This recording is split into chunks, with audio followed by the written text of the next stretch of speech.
Dobre, tak ja by som sa vás opýtal, čo vás vlastne viedlo k napísaniu vašej knihy. Ja som zbieral pohľadnice, na ktorých sú sochy Štefánika, no samozrejme aj obrazy Štefánika, no a ďalšie veci, čo boli nejaké tie mince a ďalšie, no ale toto bol taký taká najrozsiahlejšia zbierka.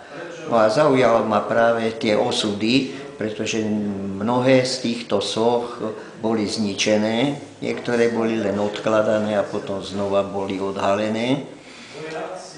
A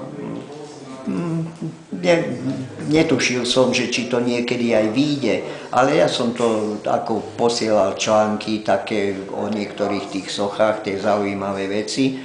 No a potom došlo k tomu, že to spoločnosť Milana Rastislava Štefánika vydá, takže v tej prvej časti sú vlastne tieto, čo sú na Slovensku, a v tej druhej časti to robí ako kolegyňa Gálová, hvezdárka z Banskej Bystrice, tak tam budú aj zahraničné a potom organizácie, školy, čo nesú Štefániku názov, známky, mince, medaily a proste všetky tieto veci, čo sa týka Štefánika, čiže taký súbor tohoto.